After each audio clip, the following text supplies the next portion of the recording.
Alrighty. I'd like to talk today on this installment with Resonating with Reality. This is a series I'm going to be trying to do, I'm going to try to put together to bring forth a lot of the things that I've figured out over the years. Now, I've done a lot. I've been 30-some years of driving a truck around the country, a lot of time to think. And I've listened to a trillion books on tape. Probably half a trillion of that has been the Bible. And I've done a lot of logical thing. I had a very logical kind of mind. I've had guests on the show who tell me it's like a trivium way of thinking. Using a lack of contradiction is what I called it, crudely called it, to come up with get rid of the contradictions. Because what we have is many philosophies, even science and religion all have these segments that they latch onto would explain things. But then when you look at it all together, there's contradictions, and what they do is they just kind of push those away. What I want to do is I want to find something that fits that fits everything, that fits reality. So when you have this equation or this formula, this paradigm, and you go out into the world, it resonates with reality. It doesn't impact it. And if you think that you can fly by flapping your arms and you jump off a building, you're going to get an impact with reality when you hit the ground. So the idea on this is to be able to come up with a working model of, theory of everything, if you will, so that when you do put it in practice, you harmonize with the reality, which is teaching us the principles. God is love. Love one another, help one another. Now, you say, wait a minute. Over the world, they're shooting and killing each other. That's not what reality is teaching us. Well, the reality is, by not loving one another and by killing one another, this is what you get. So reality is teaching us that living for a wide profit margin at the expense of people causes depression, causes the collapse. A few people get a lot of rich, and the rest of us get poor.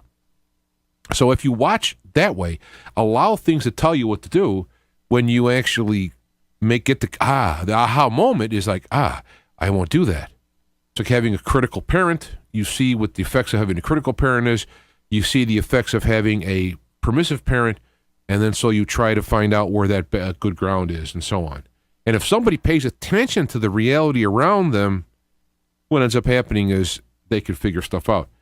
I don't have the verse on the top of my head, but Paul talked about the gospel, the good news of what the right thing to do is shown in nature, and a sin that is doing the wrong stuff is shown in nature. So if you can observe nature, you can observe human systems, you can find out aspects of it. So what I wanted to talk about at this point was the idea of, we hear people talk about God's will. I want to know God's will for my life. You have people who manipulate one another. I'll get you to do what I want, because what I want is what this, and so on. And so I'm just going to read from here if I can. Boy, it's small. On my own little laptop here. Karma, grace, submission to God, God's will, free will, submission, subversion by humans or aliens or multidimensional beings or demons or Satan, etc.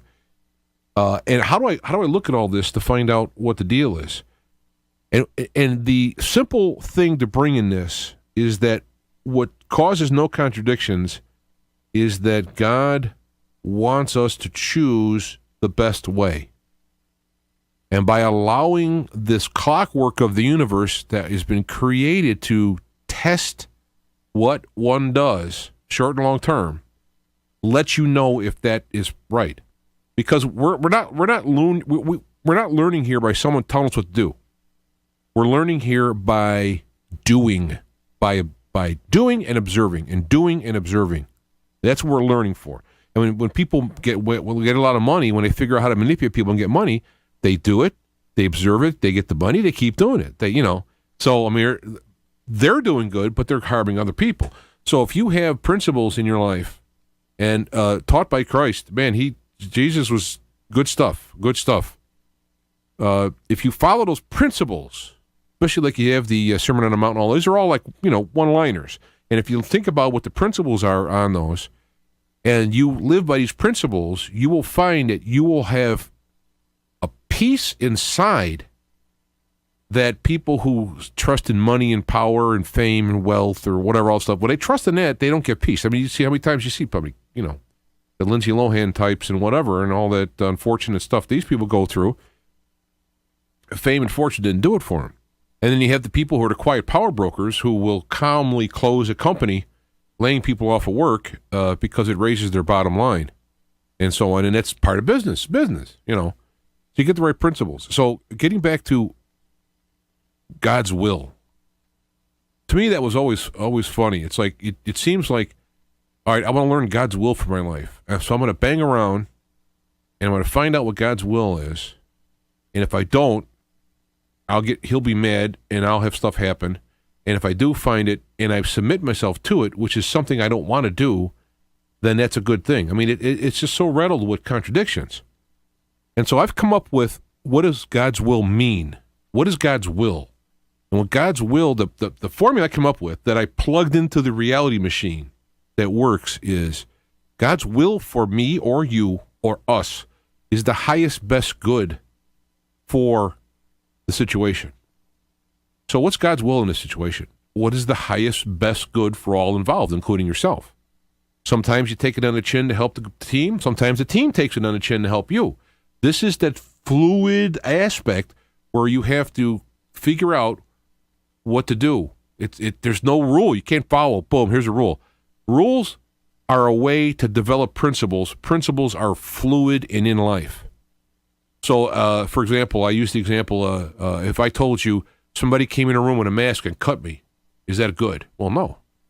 Well, what if I was in an operating room and I had cancer and or I cut my arm off and the guy came in my room and had to cut away some of the burns or something like that to heal me, and he had a mask on so that I wouldn't get infection, and he had knives and he cut me. Well, sure, that's good. That's a good thing.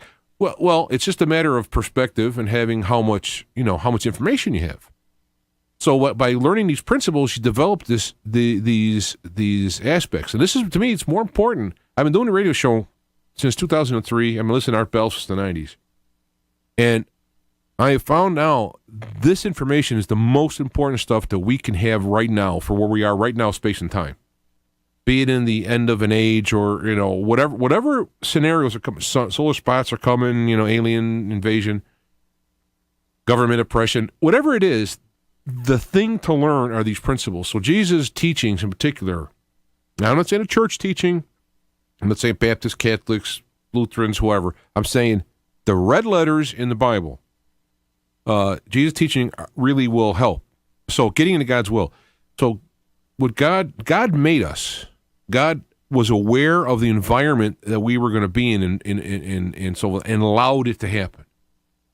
So when God said it was God's will that you suffered, how I would rephrase it, while that is not incorrect, I think it's inaccurate. It's not precise. What I think I would have is that God knew these things were coming by the actions of people inside the somewhat free will environment. I'll get to that in a minute.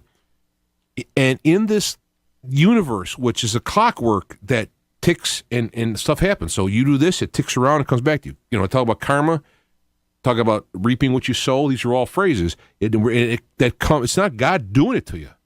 God's sitting there like, okay, you do this, I do this to you, and you do this, and I do this to you. No. God sits back and lets the creation work. All of us together.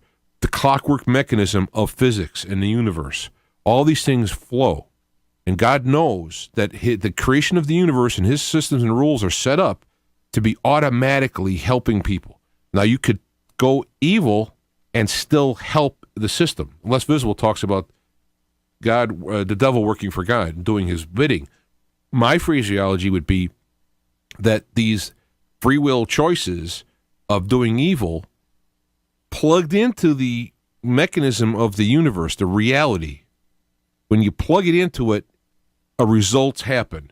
And from there, God can still work with the individual. If they allow God to work with their lives, they can still walk them through the most terrible stuff. And people who, my sister has helped a lot of people help and they're tapering off various illegal pharmaceuticals that the psychiatrists, doctors just entrap people on, benzo and so on. And she's helping these people walk through this. And one guy she talked to was terrible manic depressive, and he has to stay in some kind of institution because when he's very depressed, it's very bad. But and the mania is wild. But what he has said, he goes, I wouldn't trade this to be, quote, normal because of these extreme levels that I have seen and experienced. He's got a wide range of God. Now, people are saying that's crazy, but the goal here is not to have a comfortable, lackluster life. The goal here is to add into this clockwork of the universe, come up with stuff, create things, stick it in, watch how it is, change it, meet needs of people, they meet needs of yours, they help together, 3 people together can do something that one can't, and this give and go, this is what we're supposed to be doing. What are we not supposed to be doing? We're not supposed to be sitting there watching television, having it program us to watch television, to buy widgets, to not use our mind to critically think against political things or on scientific things, and that's what we're not supposed to do, and we're doing it. We're not supposed to look at other people as a resource that we can manipulate and use for what we think we want. These are all things that are talked about. Do unto others as you would have them do to you, and don't do unto others as you would not have them do unto you. These are the principles. If you have these ingrained, see, then you don't go down that path. So God's will is for you to follow His principles, and He knows it'll work eventually. I mean, it may take eons. I mean, eventually the devil's going to go like, bad choice. Satan's going to go, that was a bad choice I did, and turn from it. But because of how depth he went, all the, quote, evil he did was put into that mechanism of the universe that, I picture God is sitting there with a big, like an organ grinder, and the monkeys are dancing and the angels are dancing. And what we put in there, it actually works to come out to good in the end. Now, there is pain and suffering, no question about it. And innocent people will be harmed without anything that they've done or not do. And that is the nature of reality. And what I say to that is, what about those people? Well, God will, if nothing else, if there isn't a karmic thing that is learned from those people, God will wipe all tears away from their eyes, as it mentions, I think it's one of the Bible verses where eventually God will wipe away all tears. God will come in and give recompense to even up everything so everyone comes out happy. And what we have done is we've learned as a collective what it's like to go to 3D selfish versus helping world. We know what happens now. That video will be available for eternity for people if they want. Now, that video might be somebody can hop into it and be part of that whole reality by going back into time, so to speak, and be involved in it. Because again, if you think about the beauty of my system here, is that people can interject into this reality at any point in the eternity. Because what has happened here has happened, and you can go in and you won't change the outcome because this whole juggernaut of what the point of it is there. I'm looking to see if there's any all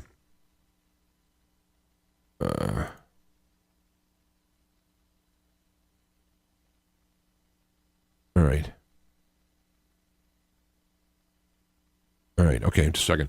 So this is the beauty of it. So when you talk about God's will, God doesn't come in and go like, what do you got? What are your talents? Well, I can use you here. I can use you there. It's not at all what it is. And when we go to submit ourselves to God, it's not like, I'd want to really do this stuff, but I can't because God says no. You have the free will to go do it. God is saying, like, I wouldn't recommend it. Now, I'm telling you. It's like if you use the Adam and Eve story as an example, you have God say, look, the best thing to do is to go with the tree of life. Don't go with the tree of the knowledge of good and evil. I'm telling you.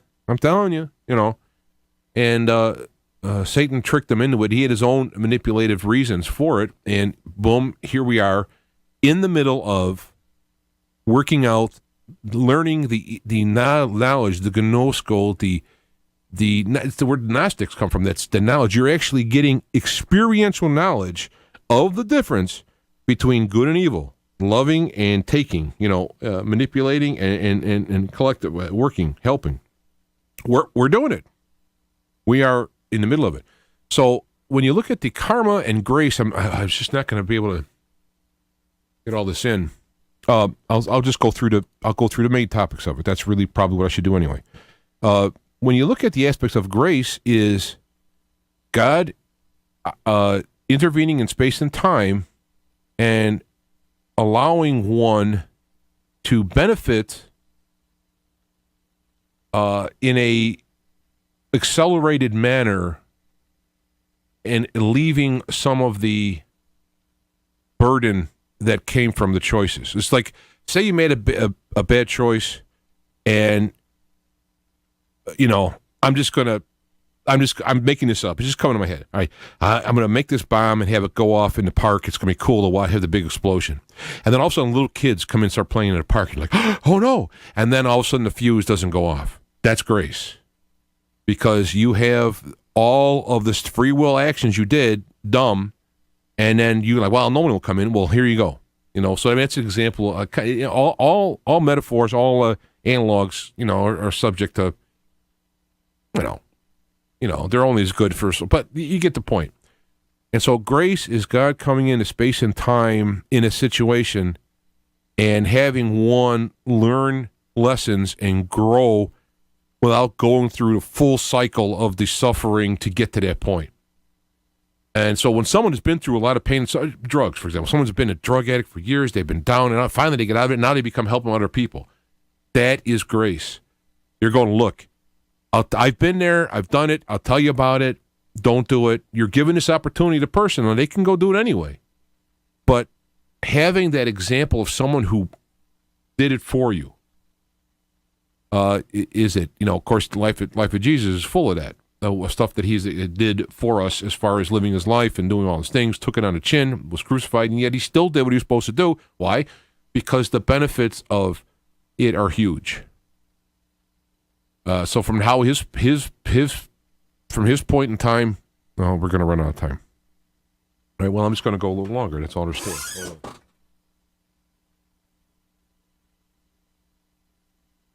All right, because I want to finish. I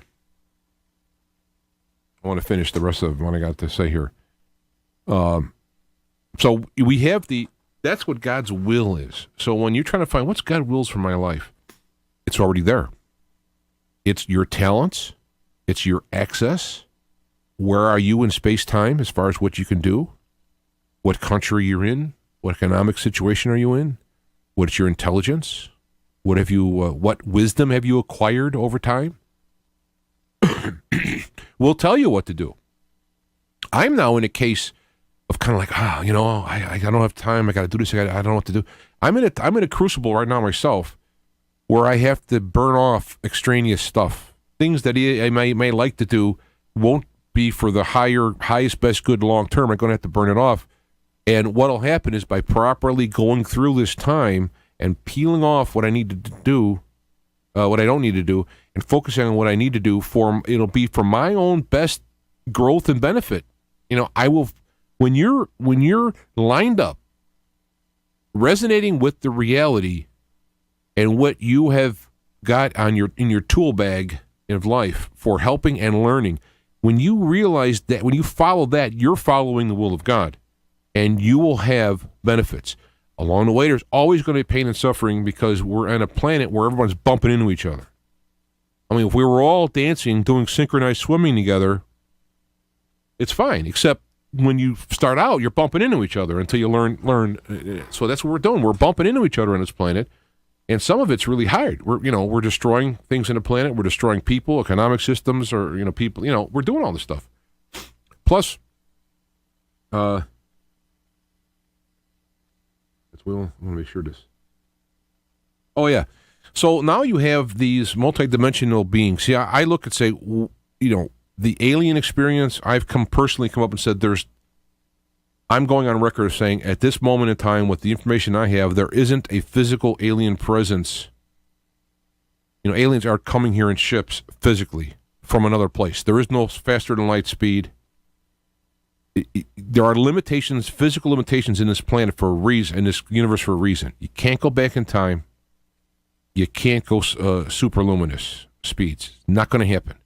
when you get closer to the speed of light, you can go very fast. And by going close, to say you go a tenth of the speed of light, relatively is going to put you into the future in relative to where you were. You do a little loop-de-loop around at the 10th speed of light, you're going to come back and it's going to be a lot more time has passed here. That's okay. That's not breaking any physical rules. Coming back, going faster than the speed of light, you have to turn into energy. This physical body has to turn into energy because energy cannot go to speed of light. And I'm not even saying you can go faster. You might be able to go faster because certain aspects of non-energetic, non-material stuff could go superluminous. In our physical our physical three-dimensional universe, you can't do it. Well, we don't have enough technology. We can do it. We can't do it. Even when people couldn't go to the moon, they could physically go there. There were physical problems to surmount, but there was no laws that stopped you from doing it. It would take you a certain amount of time. You got to have escape velocity. You got to deal with the radiation. You got to have food with you and air, and you got to land. Physics and landing. Those are all things that are hard, but they're possible. Superluminous, not a chance. So what I think we have here is you have interdimensional beings who are multidimensional, higher than us, who can either interact energetically or physically into our being, into our thing. Now, I'm bringing that up because I think this is where you have the aliens, the demons, Satan, all these interdimensional being type things is where we come with those aspects, and they are messing with us. They are manipulating and using us, but what they're doing is they, generally speaking, are I think a lot of the so-called alien encounters we have here and all this are more of stuff done by humans. But I don't want to get I'm going to get bogged down in that. I want to get to my point is that you have these beings who are breaking the rules and interfering in our life. God is allowing it. Why is God allowing it? He's not getting off on it. He's not going like, oh, that was funny. Oh, just you tripped that guy with a rubber crutch or whatever. No, But again, freedom of choice is very important. God is God.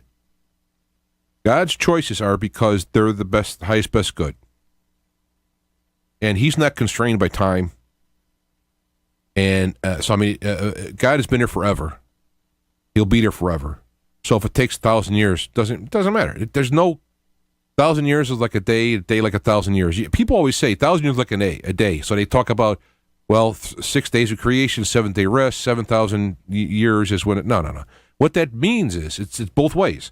1,000 years is like a day like 1,000 years. In other words, time doesn't matter to God. God's working with you individually, and if it takes 1 trillion years, don't matter to God. Don't matter. And if you go a hard way or a soft way, it matters to God in a compassionate aspect of it, but he sees the bottom line. You're going to get it. You're going to be wonderful about it. You're going to be a great aid in helping one another. I'll spend the time. I'll be tolerant. I'll deal with it. If it's multi-lives or you have to go other places and do other things, or you have to fall down and stub your toe to learn the principle, it's okay with God. So what we do is we come to God and go, look, this is what we need to do. I guess this is the bottom line. As we come to God and go, all right, I got it. You got it all. You understand it. You have created me at some point in the past. You have watched me learn. You know intimately every atom in me. Beyond that, you got it all together. So here's what I'm asking. What's the best way I can proceed from this moment onward so that I can learn what I need to know with the least amount of problems? Gain the most with the least amount of pain. There's going to be pain because sometimes you can't learn. People can tell you, don't play with the extension cord. Kids, don't play. You're going to get shocked. Don't do it. You're going to get shocked. The kids are like, yeah, and they get shocked. Then they learn. So he's all crying like, wait a minute, I told you. But that's where love comes in. You go, okay, I told, But so there's going to be pain and all that. So if people can come and say, look, it's not submitting yourself to God's will like a puppet. That is what the satanic aspects are going to want you to think. So some of the most fundamental churches on the earth are the Satanists, whether they know it or not. The Satanists who like to drink blood and all that are just crazy, wrong and crazy. But the true Satanists, the true people who, the idea is, I want to manipulate you for my best interest at your expense. And my best interest is just fun. I want to see you suffer. I like that. That's the aspects of these things. Having power means you have to wield power. Otherwise, it doesn't matter. So now you have God who has all the power in the universe, has no desire to wield it. That's why you don't look up in the sky and see God sticking down with a mad face. Because God, if God comes in here, he's got the biggest stick on the block and he could beat whoever. Do you ever see God fighting the devil? That would be like Mike Tyson fighting a newborn. And even that is dramatically flawed with the amount of difference in power between the newborn and Mike Tyson. You can come up with a sun novaing against an ant. It's still inaccurate, okay? You have Michael fighting Satan. Because Michael has to do his thing. Satan's got to do his, and they're doing their highest, best good will work out. Eventually Satan will turn around, and if it takes 1 trillion years, it doesn't matter. It's why is God not upset when there's babies being burned here? That's terrible. Well, God is inside all of us, including the bad guys. God is actually holding and walking through us at the same time. He will make it all good in the end, or along the way, I should say. So by allowing it to happen, what a person who is generally manipulated and suffered without, not because they have a death wish or because they have a kind of an illness that ends up wanting to be manipulated and abused. I'm talking about people who is a legitimate person who is innocent of, and just, boom.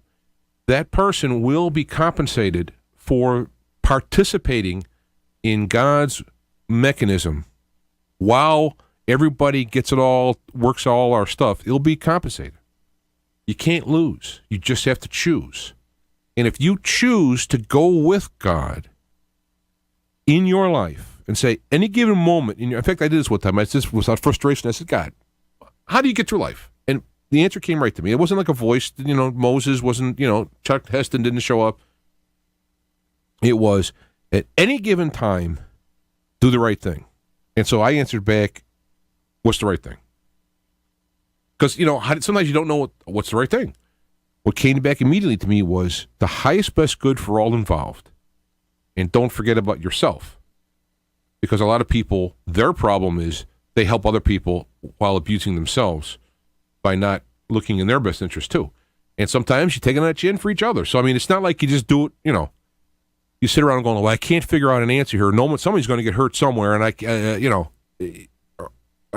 don't want to get too legalistic with all this stuff I'm saying. So the idea being is that that's what we have to do. So when we're talking about free, God's will for us is to freely choose the best way. Because why would you choose the bad way? It's like if you were given 2 foods to eat, one tastes really good, one is terrible. Why would you choose the terrible one? If you do, you got a problem. Now, if you have something that tastes good but is bad for you and something that doesn't taste good is good for you, you may choose to take the bad thing because of the goodness and a bigger term behind it. See, but that's still picking a good thing. So, what happened? Okay, the screen just went blank.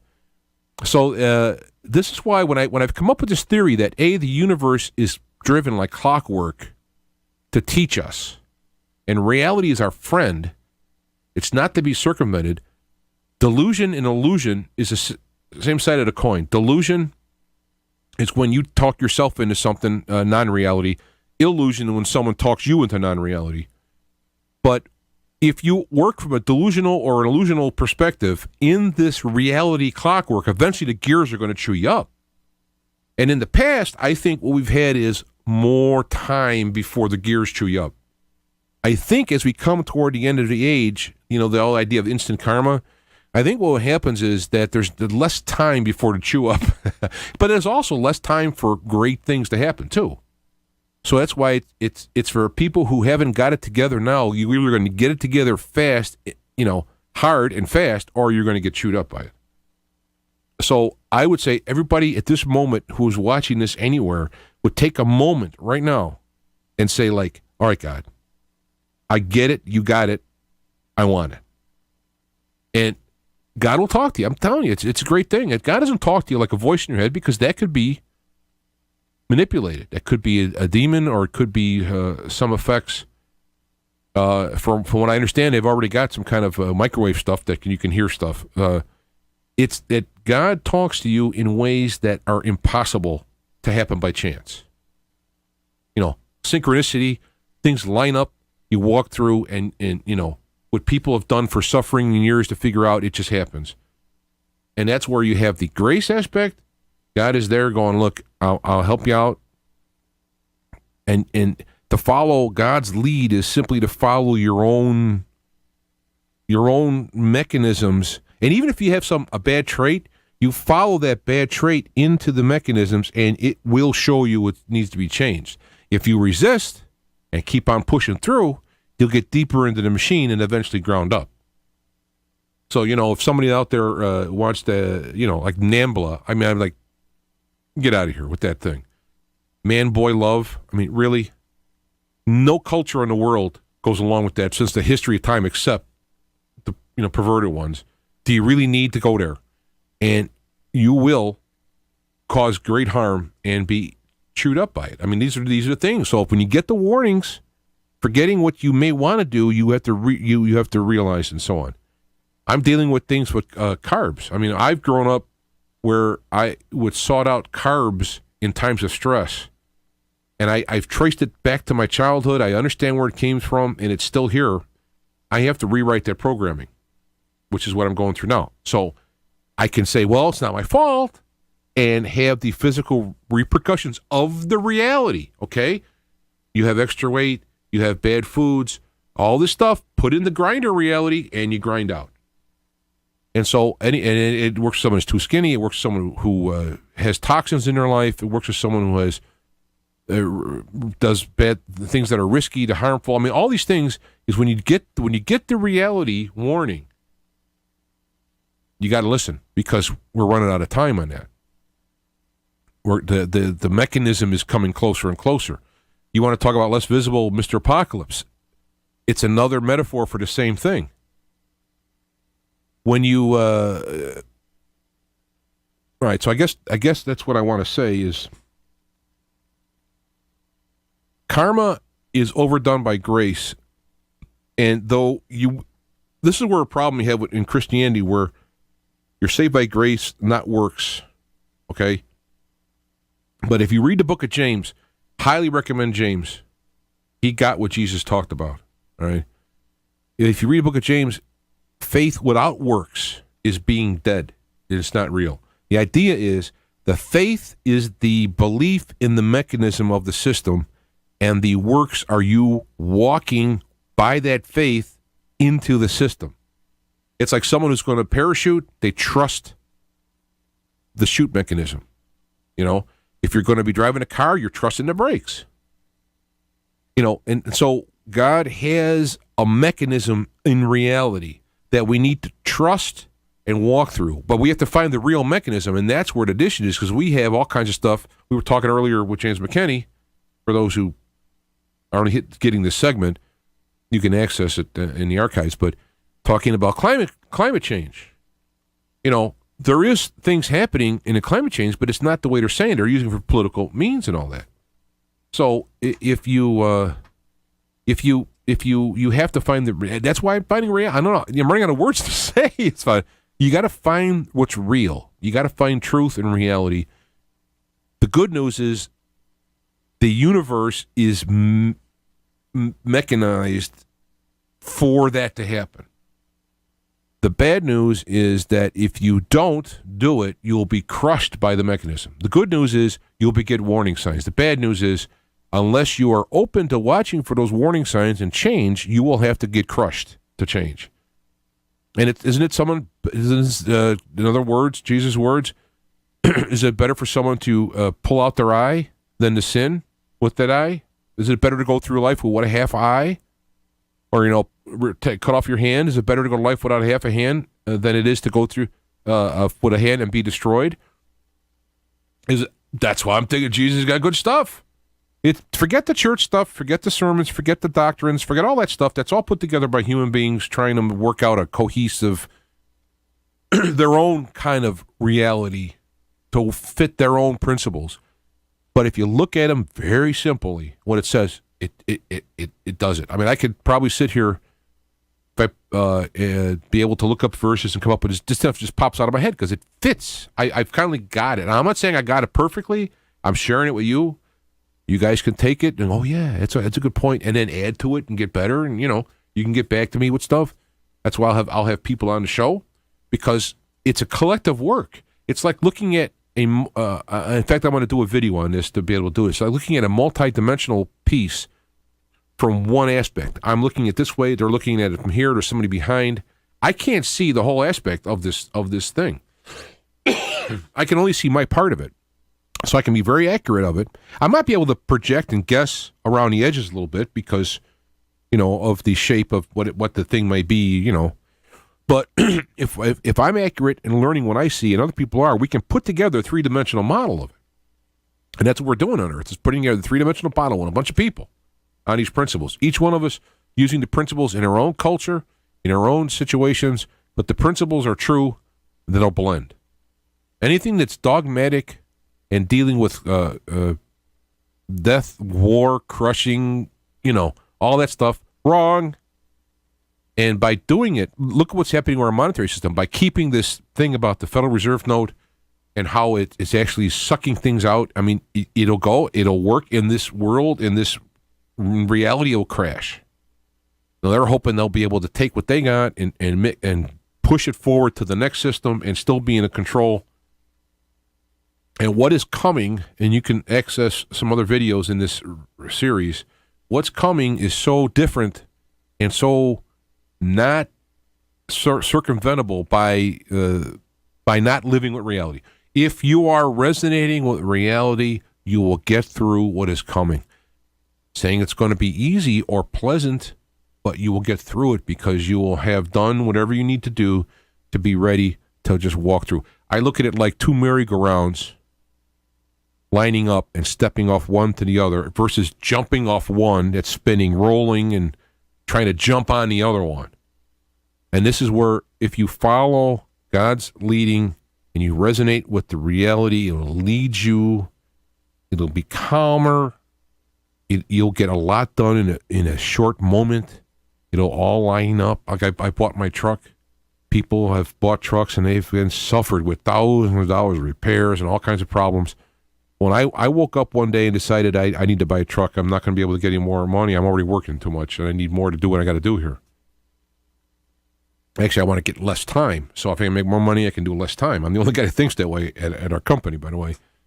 But I had to buy a truck. I got up. I thought, that day I got up going, I have to buy a truck. What a major thing. I got to go find one. People get rid of their trucks because there's problems with them. They're hidden. You got to look for it. Guy I used to work for, I know, took good care of his truck. He just happened to go and work for the post office. He's selling his truck. It was like, didn't need a loan. I paid him off. I paid him off in 6 months. He got money to put down in a house. I got a truck that he took care of. I knew the guy. I used to work for him for a little bit.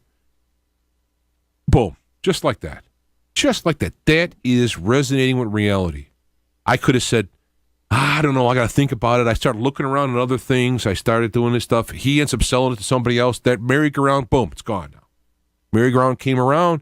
It's all lined up. I walked through, having faith in the universe that this mechanism there, I walked through, boom, I'm on the next one. I went through it. I don't know if people are familiar with the book Revelation Space, Pandora's Box, and Judas Unchained. I can't think of his name right now, the author.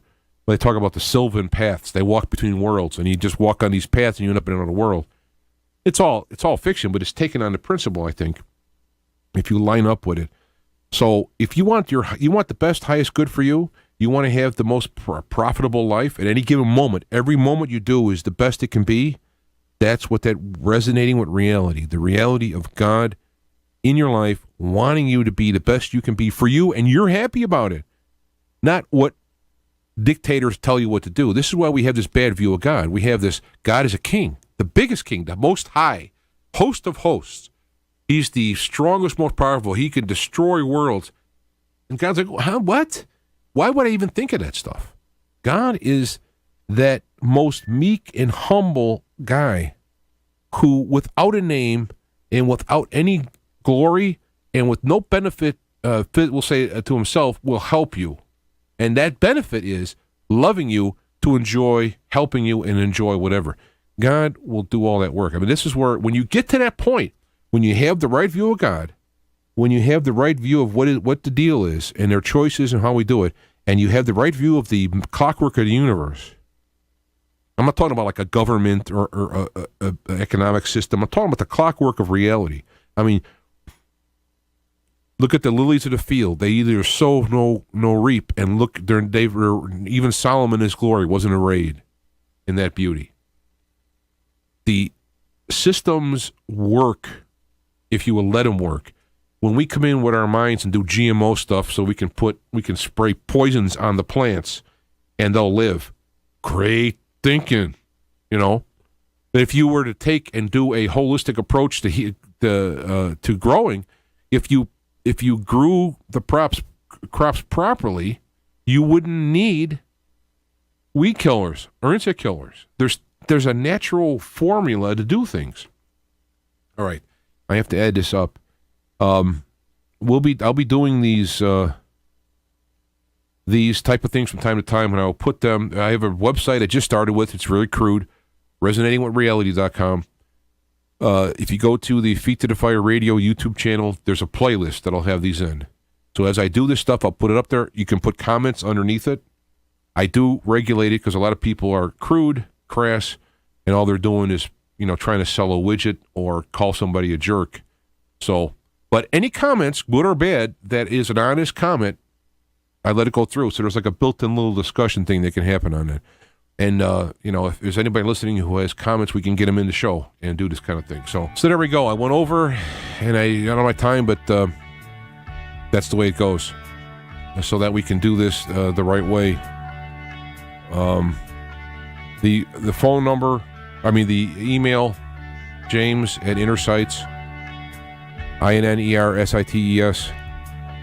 That you can get a hold of me, or you can go to my Facebook page.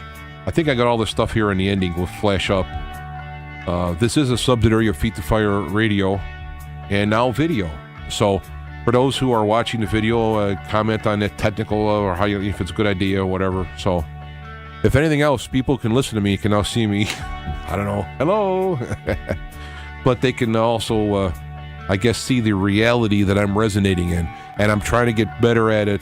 And the more I let go and resonate as opposed to plan my way, the better for it. I want to thank Andre, who I talked to for a couple hours this morning, who helped me out with some of this resonance. So I'll talk to him via Skype. And Less Visible, it's my sermon. When I hear him talk, it's my way to go into church and get some instruction. So I want to thank him, and I love the work that he's doing. And you. I want you to reach for the skies within. All right, this song, by the way, is available on the YouTube channel. I put the whole song on. I recorded it and wrote it years ago, and I just have it on the ending here, so that's there. Anyway, I'll be back next week. Reach for the skies within.